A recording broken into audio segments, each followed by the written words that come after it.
Hey everybody, welcome to The Joe Show. I'm so glad that you guys are here. Thank you guys for joining the show. Wherever you're watching, whether it be YouTube, Spotify, Apple Podcasts, I'm glad that you guys are here, and I'm glad that you guys are listening to the show. Make sure you comment on any of those platforms. Go to Gateway Pro Productions on Facebook, Instagram at _JoeShow20, TikTok at _JoeShow20 as of right now, and on YouTube at Boulder Dash. Make sure you check us out on YouTube and the video that we have. I would love to hear all your comments and things like that. Got a good show for you today, and I hope you guys are very, very interested in it.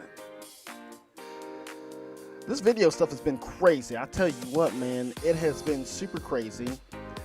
And the reason why it has been crazy is because I've got two cameras, right? I've got two camera shots. I've got this one here, right? And so this is my webcam that I use, and I don't use it very often because I don't look that way too often, right? But then I've got my main camera here, which is off my phone, and then I've got a third camera because I'm a photographer. I have a Canon, right? And this Canon is very beautiful. And I don't use it for photography very much anymore. And so I want to find use for it because I spent $800 on this thing about 10 years ago. $800 on this thing, and it's not getting any use. So I was trying to figure out a way to incorporate it here. And this is what I get. That's the camera. It's on, it's ready, but for some reason, it's not working. And I don't know what's going on with it, but I'm trying to get 3 camera angles here. I wish I had a bigger space because, you know, in my old studio I had a huge space. Like, these camera angles would have been crazy. Like, I would have did one, like, super far out so you could see my whole studio. And I would have one that I'm looking at. And then I would have another just for another cutscene or something like that. But I'm working on it, right? I'm working on it, and it's all right. So I brought a very interesting topic to you with our meat and potato topic today, and it's about the Bill of Rights. Do you know what the Bill of Rights are? Do you know what they're here for? They don't teach a lot of this in school. I remember going through a history class, and we just went through the Bill of Rights. We just went through them. We didn't understand what their purpose was. What did they mean? We didn't know any of that. And I'm sorry, I didn't want to do the research. We're not going to explain the Bill of Rights. We're going to go through them, right? And we're going to talk about why we have them, right? Because there's a lot of crazy stuff going on in the world, and I think that this kind of relates to it, right? So let's get right into it with the Bill of Rights. So, the Bill of Rights. The Bill of Rights are important because it protects the freedoms of the American people. It spells out Americans' rights in relation to the government. It guarantees civil rights and liberties to the individuals like freedom of speech, press, and religion. Okay? So basically, the Bill of Rights are rules in the relationship between us and the government, right? The government cannot be trusted, and that's why we have these rules in place. We the people are like a beautiful young person, right, that another person is trying to take home. And in order to feel safe, we implement rules, right?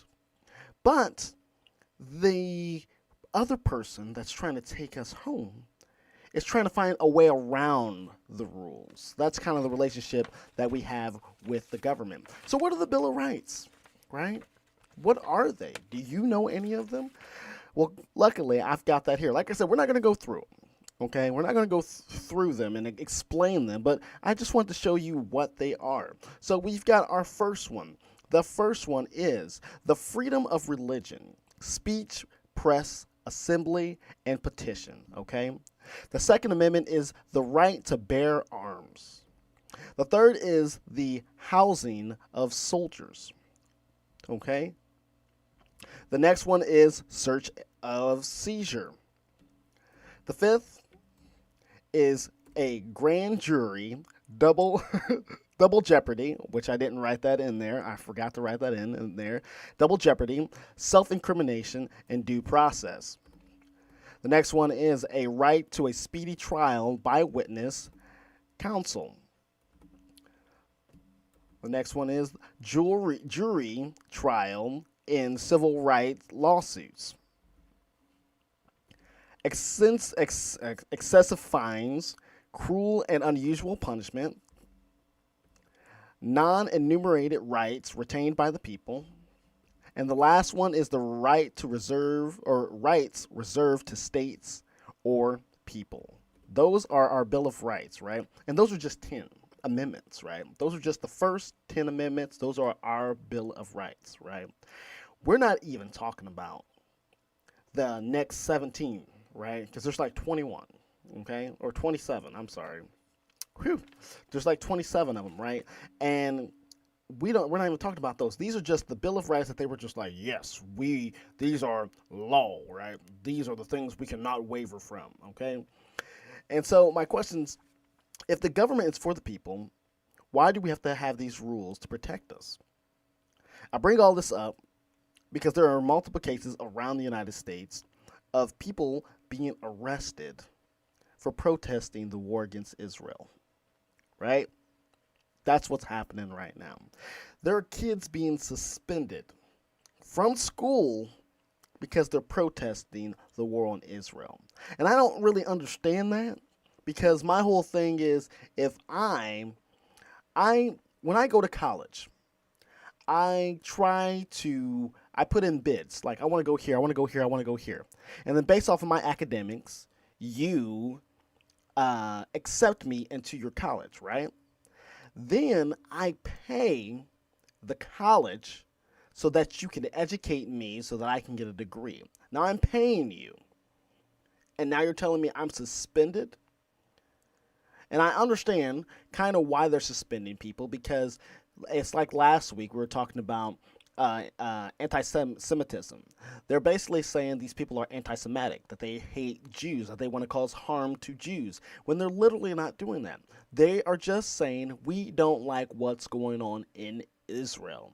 And they're protesting about it. And these people are being suspended and taken to jail for that. And I think that's crazy. Okay, I know we talked about that a little bit last week, but it's crazy to me. And this whole protest, it is big. It is big. I was reading in an article that this is going on from California to New York and from Illinois to Texas. That's how wide of a range this is going on, right? 55% of the U.S. disapproves of Israel's actions, while 36% approves of Israel. Okay, so those numbers might be different from last week's episode where I was talking about that, because I was reading different articles and things like that, and it was updated. So 55% of the Americans disapprove of what's going on in Israel, while 36% are okay with it. And I was saying, since we live in America, I think we as a people can come together and figure out a peaceful way to not only to speak what we believe, to speak about what we're fighting for, right? I was listening to the Trevor Noah podcast, and he was talking about how over in South Africa, they aren't divided by parties, right? They are divided by parties, but when it comes to like just talking to people, they're not divided by parties, right? So that's like, you can say, oh, you're a Republican and I'm a Democrat, but on this one issue, we stand together, right? They aren't loyal to their party. It's not like, hey, Joe, what are you? You're a Republican? Okay, because you're a Republican, I automatically hate you. It's not like that. It's like, oh, you're a Republican. Okay, what are some of your ideas? Or what do you think about what's this going on?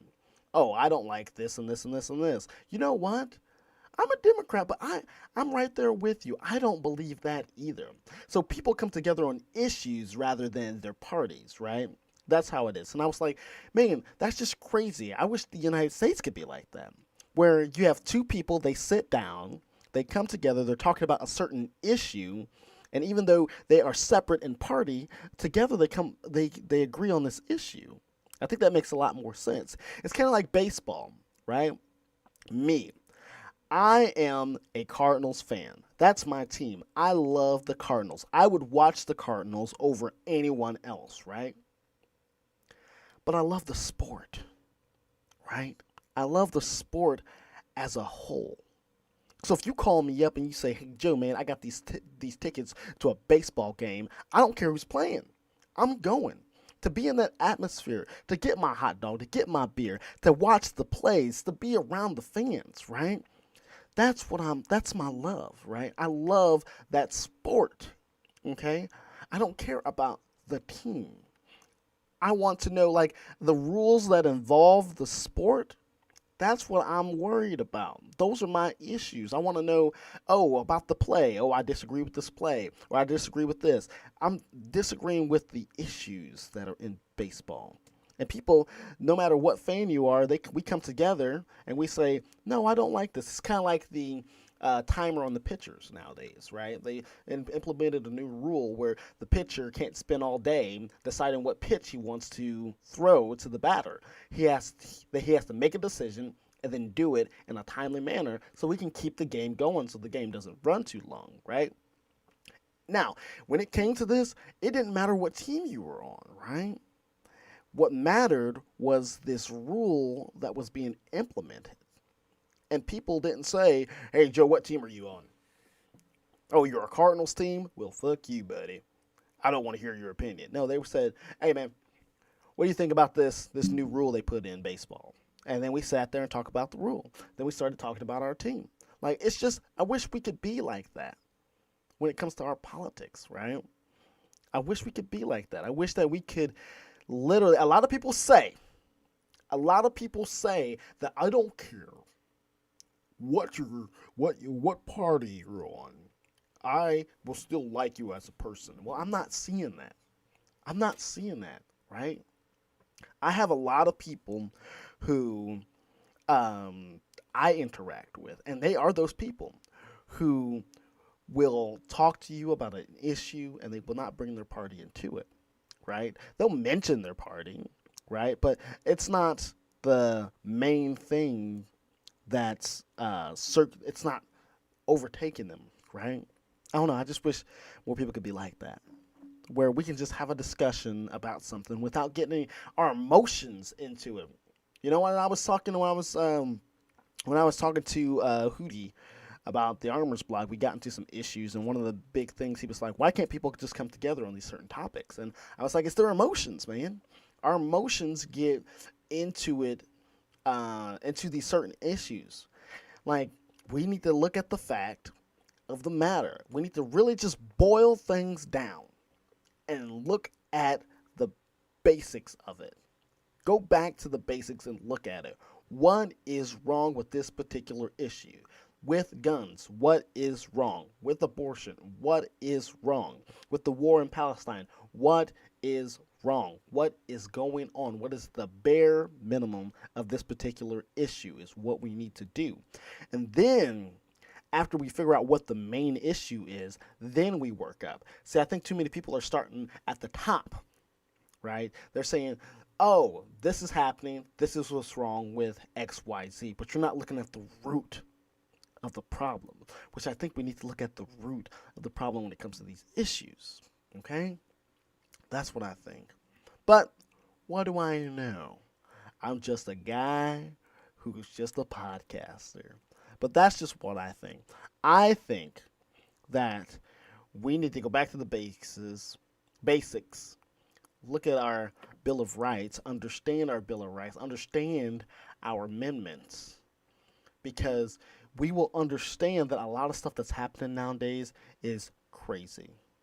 The fact that these kids are being suspended and being arrested while they are peacefully protesting, it's against the First Amendment, right?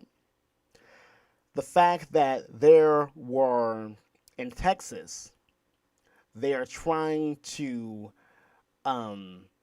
arrest people on suspicion of being an illegal immigrant goes against what's happening with our around the 13th, 14th Amendment, right? It's going against their rights as people, right? We need to figure out what's going on.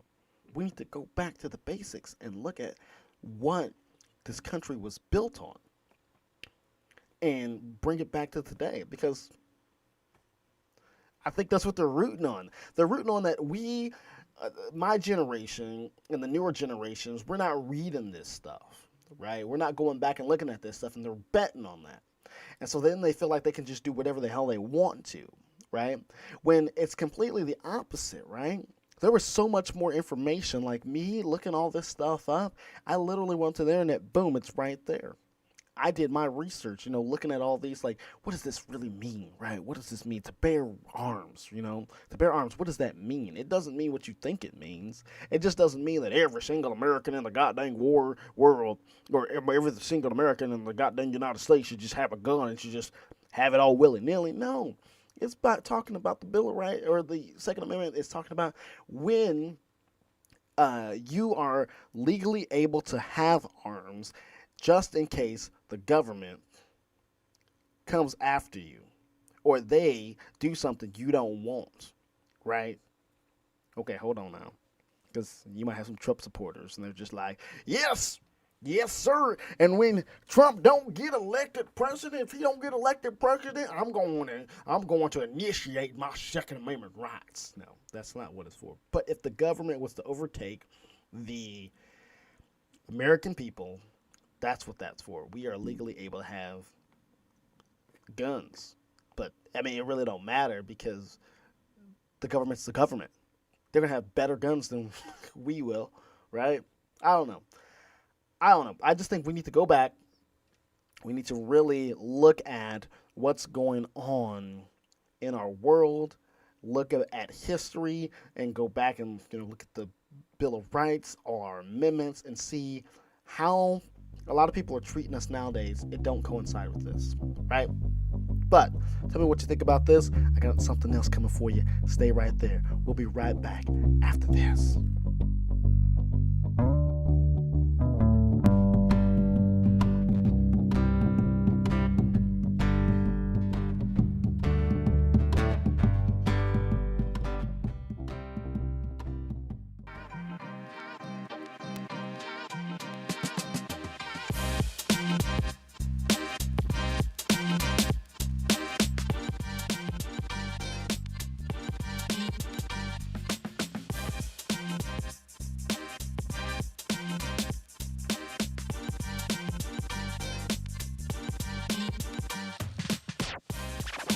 We are back from the future.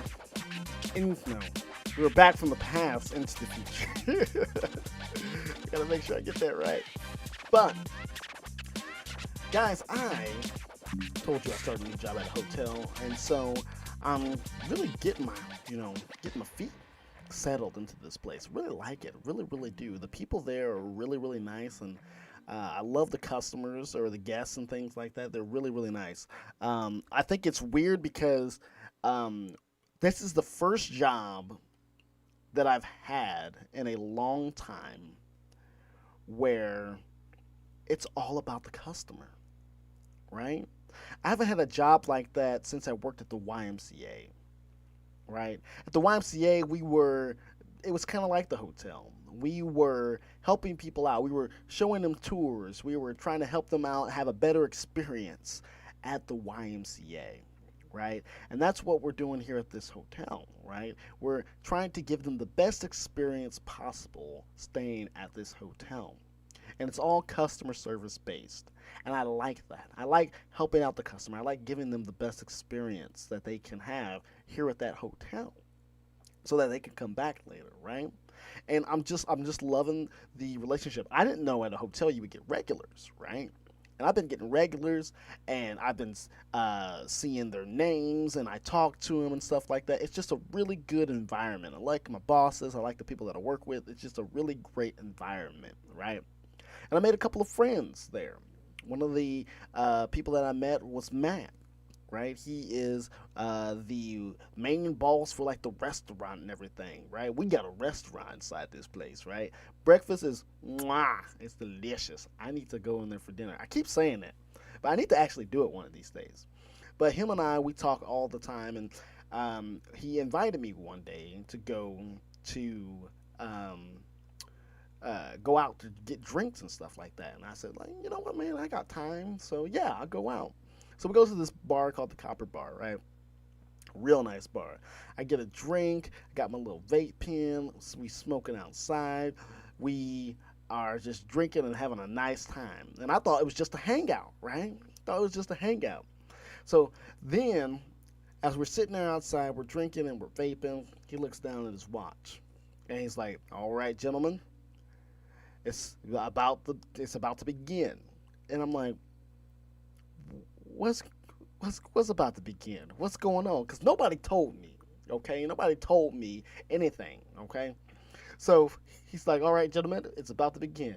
And so we start walking upstairs to the Copper Bar, and we get up there, and there's nobody up there. And then I find out that this man, he had bought the whole upstairs, right? And I'm thinking to myself, what is going on? Okay, so you invite me out. You say, gentlemen, it's about to start. We go upstairs. There ain't nobody else here. You done bought the whole top area out. You got the bartender. She's only serving us. What is getting ready to happen? Are we getting ready to have like some meeting? Like, you know how people joke around how black people have meetings? I thought this was going to be my very first one ever. Like, I thought, okay, I'm getting ready to be a part of this black meeting. You know, I've never been invited to one of these. You know, I had to wait, 25, 28 years in order to be invited to one of these? Like, am I finally black now? Like, I was wondering what was going on. And I was like, it's just some shady stuff going on, right? Come to find out, it was the NFL draft. And I was like, oh, it's the NFL draft. That's why he bought the whole room. We got the bartender serving us and stuff like that. And see, I'm not into football. I'm not a football person. I don't know when the drafts and stuff like that happen. Same thing with basketball. Don't know none of that. So I was just oblivious to what was going on. But it was just real funny to me, that whole situation where I was just sitting there just like, what's going on here? Like, this crazy stuff going on. But another thing that's been on my mind lately, going serious now. Yeah, we're going serious. But what's been going on in my mind?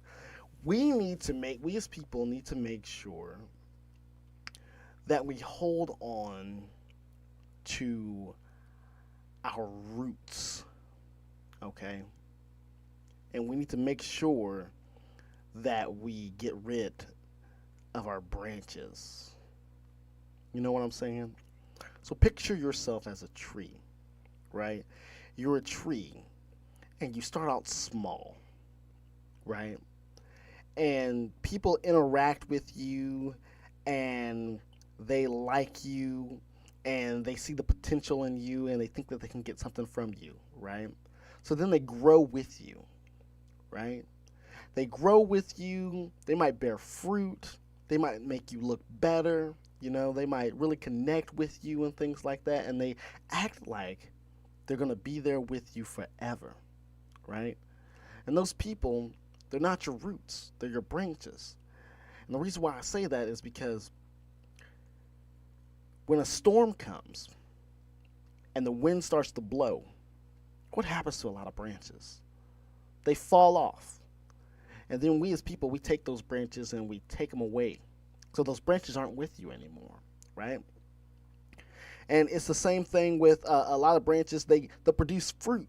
You know, they'll benefit you a lot, right? You might have them there, you know, for a job. You might have them there because you get benefits like movie tickets, or they pay for stuff for you, you know, or they're just there just because they look pretty. You know, what is it?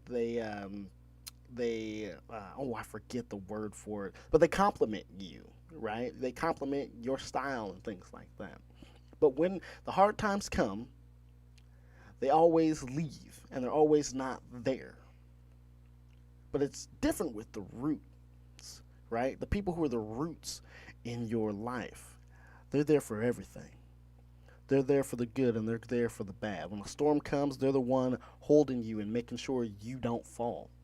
When the winter time and the branches fall off and the fruit's not there and the leaves are all gone, they are there with you through the cold and bitter times, right?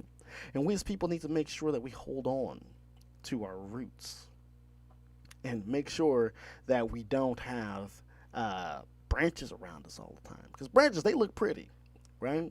They produce a lot of fruit, but at the end of the day, they're not always going to be there, man. So don't get rid of your roots. Also, too, I just had a big event happen in my life where uh, I was talking to you guys about a long time ago about how we are also like a book, you know? How we have chapters in our lives where people are there and they're only there for a little bit, and that um, that they leave. Life just happens, right? And that's kind of happened to me. I've kind of had someone in my chapter book, and now they're gone out of the chapter book. And it's just really, really crazy because it's one of those things where you think, man, this person, they're here for the long run. They're just not here for a chapter. They're here for the end of the book, right? And I guess something always told me that this person wasn't going to be there for the whole book. And I just kind of ignored it because everything was just so good. But when you're going through life with people, I really want you to take the time and enjoy the moments that you have with them, because as a person, I've been through this life and I've had a lot of people that I've grown close to. And just because life happens, you guys go different ways, you move, or just stuff happens to you. And they're just gone. And I got ADHD. It's real, real hard for me to stay in contact with people because I get so hyper focused on something that I forget other people. And I'm really glad for those friends that stuck around. My boy Jacob, my boy Gabriel, my girl Deja. Like, these are those people that they understand, like, hey, man, you're out there, you're living life. I'm out here, I'm living life, but I still love you, right? So what's going to happen is I'm going to call you up every once in a while, and I'm be like, hey, I know we ain't talked in 80 years, but how's life? What's going on with you? How's your kids? How's your family? And it's just really nice to have those people. And I feel like so many of us, we kind of just we just get into that little funk, like, oh, he ain't contacted me. Well, I guess he don't like me no more. No, that's not the fact. Like, it's one of those things. I heard about ADHD people. It's one of those things where somebody will leave, like, they'll leave our attention, right? They'll leave our attention. Let me get this here. They'll leave our attention, and we won't see them anymore. But we still like them. And then when we see them, we love hard. Like, hard. Like, you getting presents, you getting hugs, you getting our full attention and stuff like that. And that's what I think a lot of people got to understand about ADHD people. It's like, we don't forget about you. You're a core memory in our head. We just focus on something else right now. But when you come back, or when we think about you, you bet your ass you are our world. Type of a deal, type of thing. But I just want to come on here and just say there are people in the world who, I guess with this whole thing, it's like your true friends, keep them. And then also to cherish the time you have with them, because you never know what's going to happen, right? Somebody can move away. They could go through a hard time and they just kind of get depressed and they kind of go into themselves and things like that. You never know what happens. So cherish the moments, especially because this is where we're supposed to be here. This whole thing is an experience, right? Life is an experience where we need to experience all these different things, right? Not only do you need to experience the beautiful sky and the birds, but you need to experience the relationships that you have on this earth. Right. Another thing that's been going on in life for me is that right now, and I'm getting into the production mode. Right, that's what I'm doing. For years, almost for 15 years, I've been doing production work, whether it's been photography, doing video, audio, podcasts. I've been doing this for almost 15 years. And I've looked back at my production career and I'm just like, man, I have this mindset. I have this mindset. I know what I'm capable of. And I have this drive. Why am I not reaching out more to be in production? Why am I not making opportunities for myself? And I was really getting down on myself, right? And thinking about all this.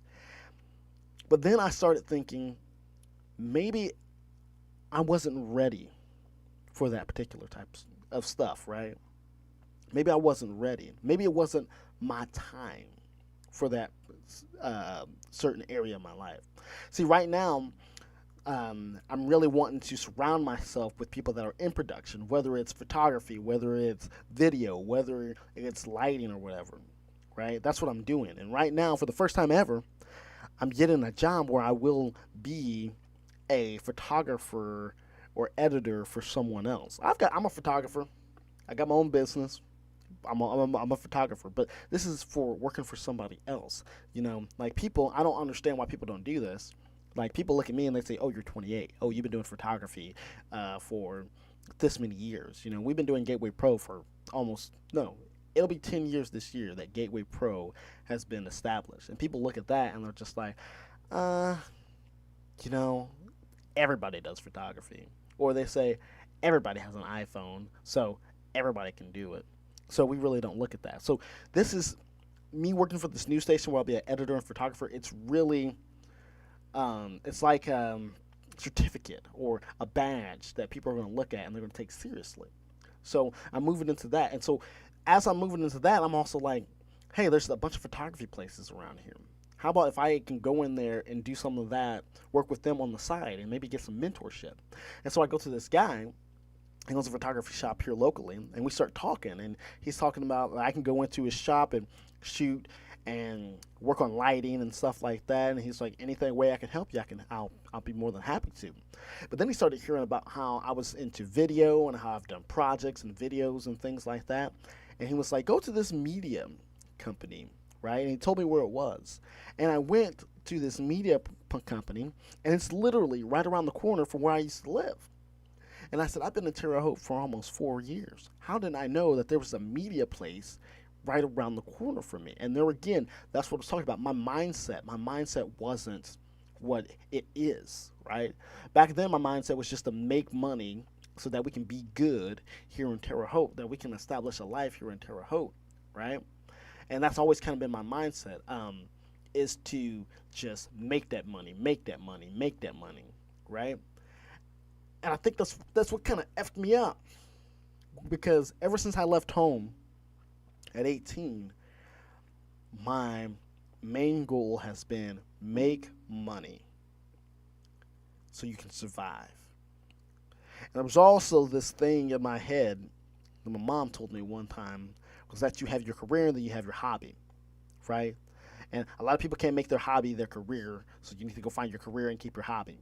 And so that was something that stayed in my mind for the longest time. I was like, this will never, ever be my career, right? Would I like it to be? Yes, but will it ever be? I don't think it will. And so since I always had that in the back of my head, I was always like, okay, I gotta work, and I gotta grind. And photography, video, that all comes second, right? But it wasn't until I was working at the YMCA one day, and there was a guy, he came in, and he was swiping his card, and I started talking to him. He talked about he played baseball for one of the local colleges and things like that. And then he said he played for the Reds, Cincinnati Reds. And I was like, you played on a Major League Baseball team? Why are you here, man? It's like he got injured, and he couldn't recover from it. So now he's just back here in Springfield, living at one of the big houses there, right? Then you got Ryan Held, he's an Olympic swimmer. This dude used to come through the YMCA and practice at the YMCA. I done scanned that mother effer's card, right? and people talking about they work at Disney and things like that. And I was thinking to myself, that's crazy. Here are these jobs that I thought I wasn't able to obtain. They're obtainable. My mindset kind of switched over that, and ever since then, my mindset has grown, right? And I'm still growing because, like I said, right now at this particular point in my life, I'm wanting to just get into film and production work. I called the theater place, the theater community center here. I said, hey, I've got experience in acting, I've got experience in lighting, I've got experience in sound. I was like, whatever you need me to do, I want to do it. I want to get in here and I want to start honing my craft. I went to that photography place and I said, hey man, I want to just hone my craft. I want to become better at what I'm doing. Do something for me. I don't care if you're a mentor. I don't care if you let me shoot. I don't care if you put me on some of these jobs. Get me in there. The news job. They're getting ready to train me to be a real good editor and a real good photographer. I'm honing that. Then I went to this media place and I'm like, what kind of media do you do? He was like, well, all the big commercials and things that happen in Terre Haute and a lot of the big projects that we do where you make good money. He was like, we do that here. And I was like, all this stuff is right up my alley. Photography, I know how to do it. Your editing of the video and for pictures and stuff, I know how to do it. And I'm getting ready to. Because my mindset was different. And I was thinking about that, we as people, you might want something right now. You might really want something right now. But it might not be ready for you, right? It might not be something that you are supposed to get right now because your mindset might not be ready for it, right? You might be wanting to be that big actor, that big singer and things like that. But what you're doing is you're building up a resume by working and being involved in stuff like that, right? And then so when your opportunity comes, people look at you and they say, hey, what kind of work have you done? And you got this big, long resume, right? That's why this podcast, I know I barely have any listeners. But I know I do have listeners, right? And I thank y'all. I thank y'all for listening. I know I do have listeners. But there's a couple reasons why I'm doing this, right? I'm doing this, one, because I love it, and it's a creative outlet. And I'm doing it, two, it's building a resume. Ladies and gentlemen, we almost have 300 episodes out on this podcast. 300 episodes out on this podcast. And that's nothing but me building my resume. Just saying, hey, look, see how we started out in 2020? See how we advanced. That's why I tell people, if you want to know how my mindset has changed over the years, if you want to know how the show has developed over the years, go back to the first episode and watch how we progress. You're going to hear some shitty episodes, right? You're going to hear not only audio-wise are they going to be crappy, but then also topic-wise, they're going to be crappy. But over time, we grew. And over time, my mindset has changed. And now my mindset is into, let's just put everything we got into production work, right? We're making money, but let's put all our mind, body, and soul into production work. Because right now, I know right now that I could find a better job. There's a couple of jobs that have offered me opportunities. They would pay more. Not my family. We're just barely above water. We got our nose above water, right? But these opportunities that are coming, if I work hard, I know we'll be way above water, right? But those other jobs, I won't be doing what I want to do. I wouldn't have this opportunity to get into a lot of production work, right? My partner has a great job. They're doing great. I'm adding a little bit to the pot what I got coming from the hotel. Plus, there's raises and opportunities that's going to come from that. And there's opportunities and raises that's going to come from the photography. I just got to be patient. But I really want to make sure I told you guys, you might be going through something right now. You might have a dream. You might have a goal or something like that right now. And you want it now because you're impatient like me. Just be patient. Things are going to open up. Doors are going to open up, and maybe it's not your time yet. It's not your time to shine. I cannot wait until I get that call from a big production company, and they say, "Joe, what experience do you have?" And I'm like, "Here it is. Here it is. That mother effer over there might have a degree, but let's film something. Let's edit something. Let's take pictures. We gonna see who's better, right?" So, stay strong, be okay, fight the fight. All right, stay right there. We're gonna be right back. I'm gonna end on these things that I was trying to do on Patreon, but they didn't work out because Patreon, I got a new phone. Patreon's got my old number, and Patreon won't let me get my old Patreon back. So I'm not starting a new Patreon right now. So we have these things called Lift Stories that I never put out on the Joe Show on Spotify. So stay right there. I'm going to tell you a couple of my Lift Stories, and then we'll end the show. I'll be right back right after this. Bye-bye.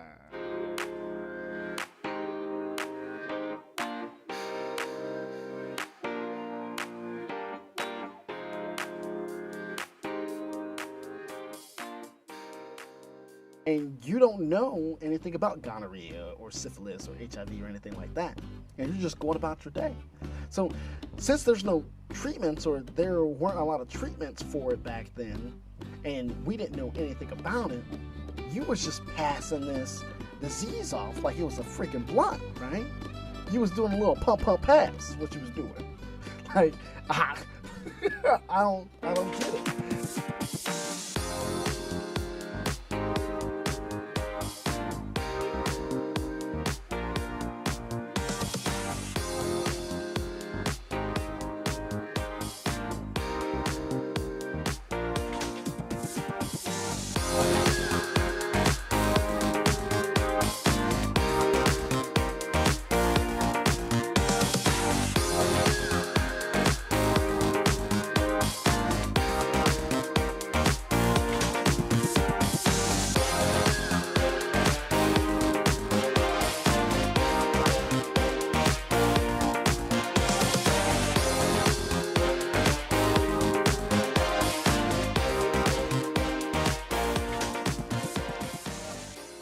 All right, we got Lyft stories. Have you guys ever done Lyft before? Have you ever ridden in a Lyft before? Have you ever driven for Lyft before? It's a great experience. Lyft was one of those great pastimes of mine. I loved Lyft so much, right? It's the easiest job in the world, right? You get the driver's app. They go through all your credentials. They say, boom, you can be a driver, right? It takes maybe about a week. Then once I got into Lyft, I would go to the gas station, put gas in my vehicle. I had the Crown Vic at the time, and I would go get me a snack and a big-ass drink. Then I would turn the app on and drive to the busy area, right? I was so good at Lyft. I was one of the number one people in Springfield for Lyft. Like, I had top priority. Everybody, they was giving me everybody. I was making money out there, right? And I love that job because all you did was sit in your car. You would pick up people, take them where they was going to go, drop them off, right?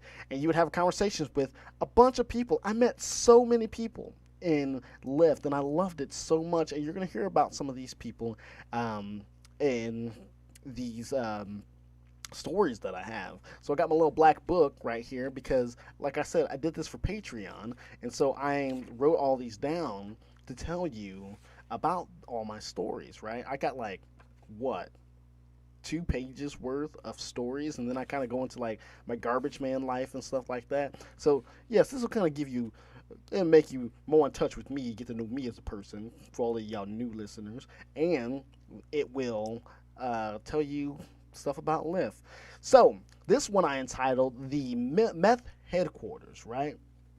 So I'm sitting there, right? I'm driving, I'm doing Lyft, okay?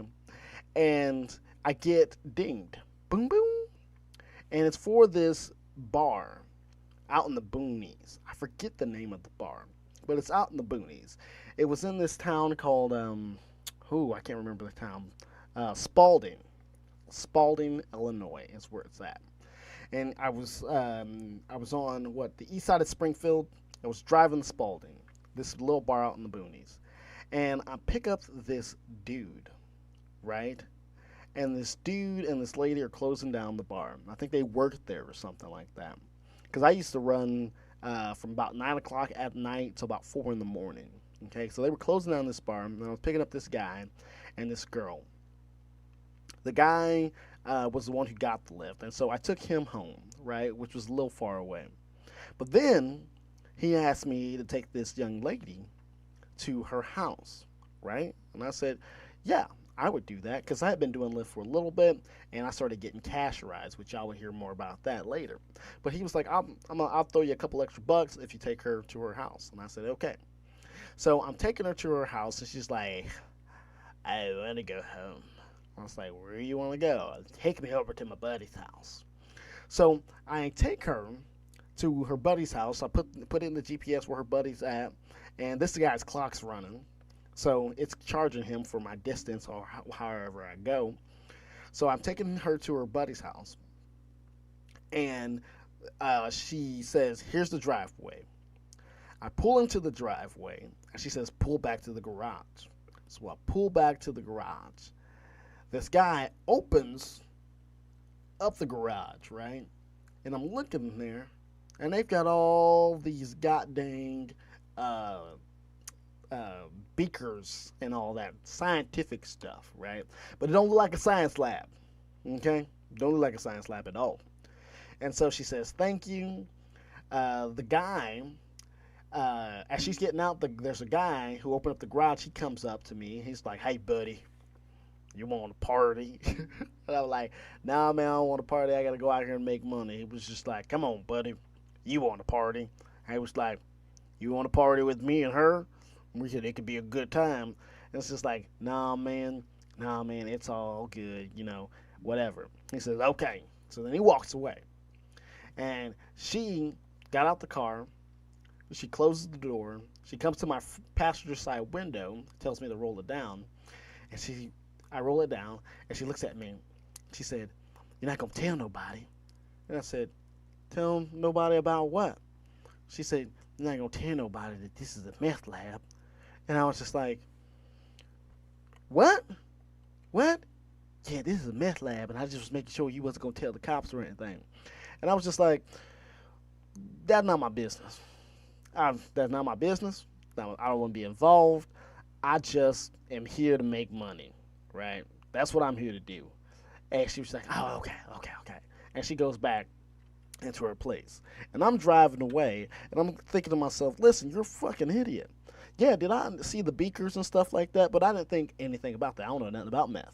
I didn't think nothing like that. I just thought it was a little weird. I thought it was a little weird that I was taking this lady from a bar, and I was supposed to take you to your house, but then you tell me I was supposed to take you to this dude's house. And then this dude come up here and ask me if I want to have a threesome with y'all.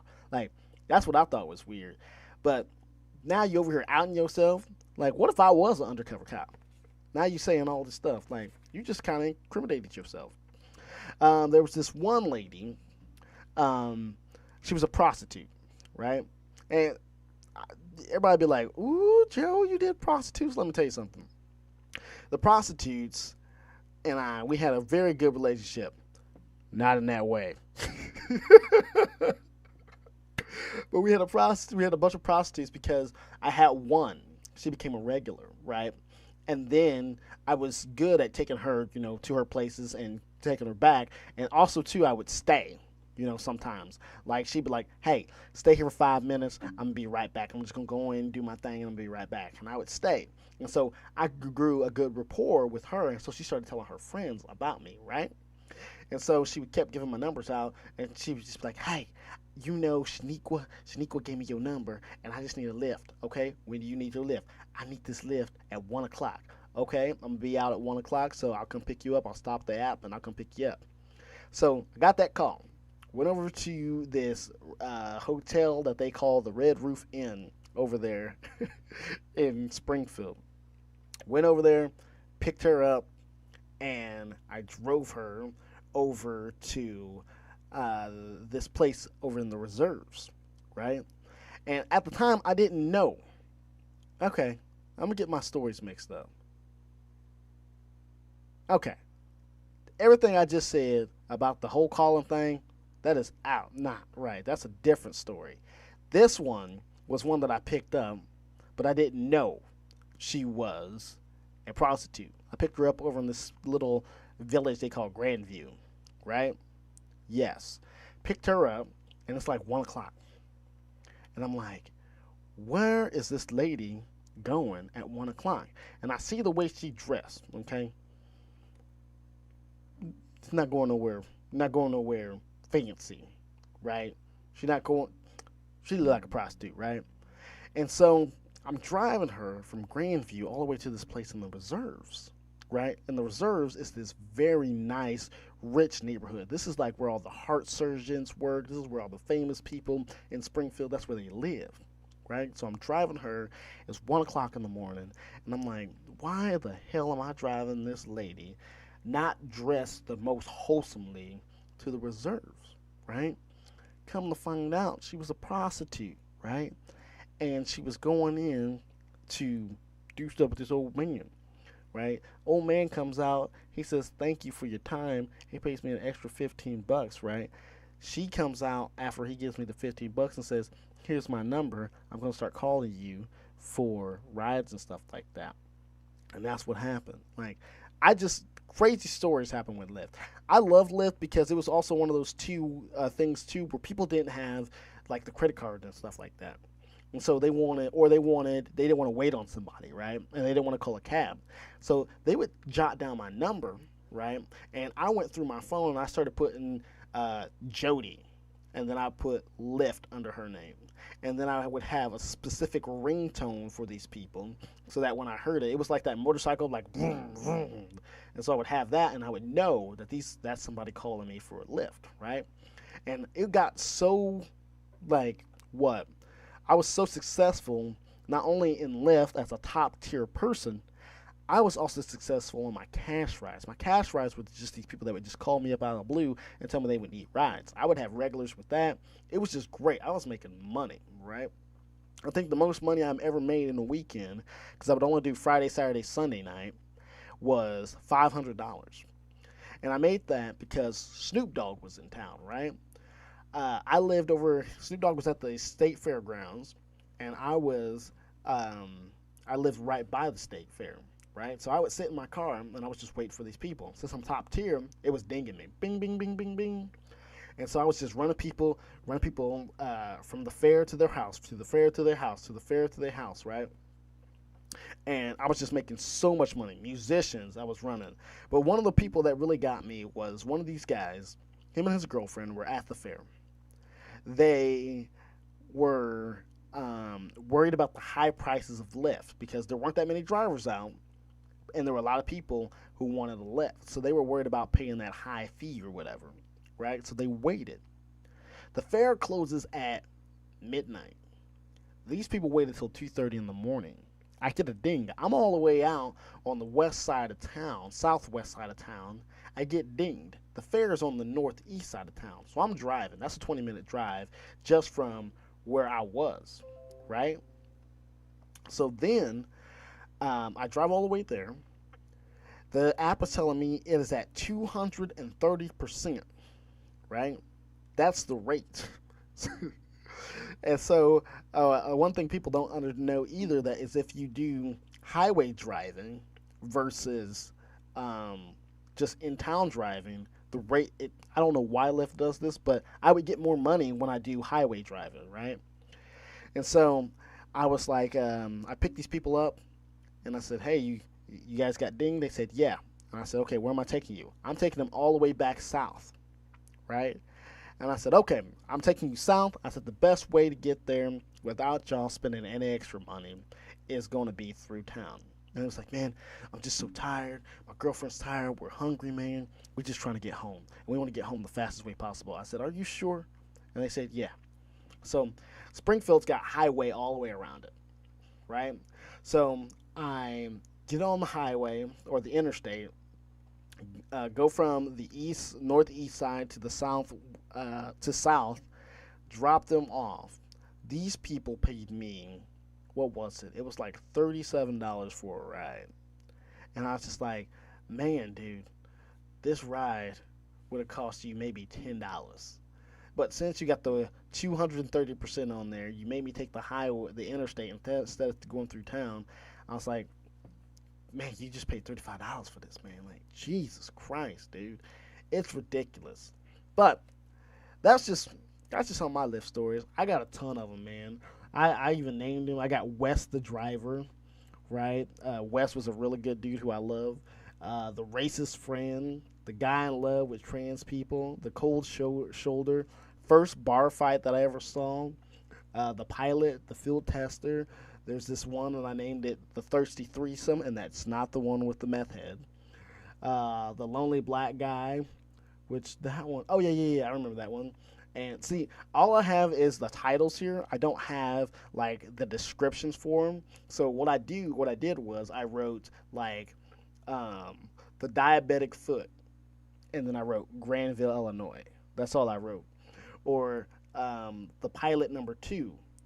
This guy, my first pilot was an airplane guy. This one was a helicopter guy. That's a pretty good, interesting story too.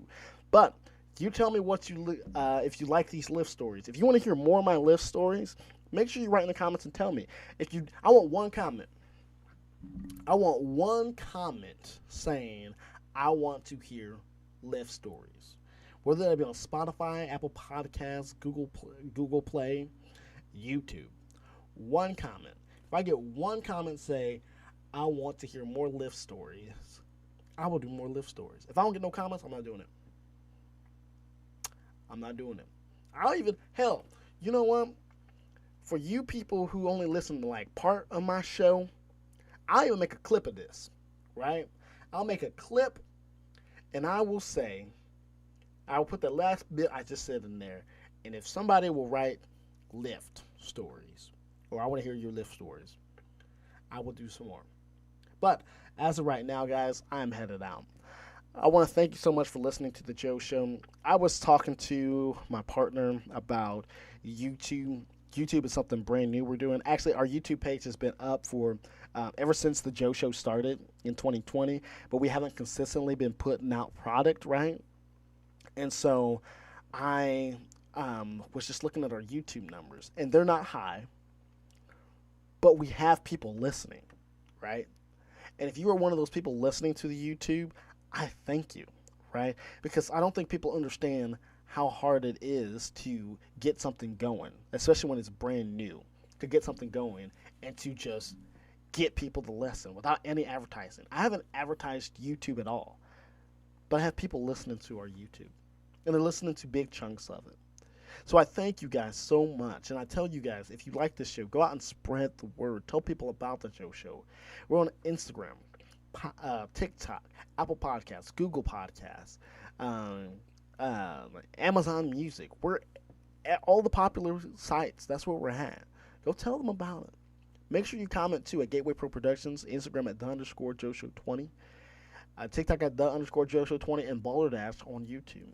Guys, I'm headed out. I thank you so much for listening. I would love to hear your comments. I will see you guys next time on The Joe Show. See you guys later.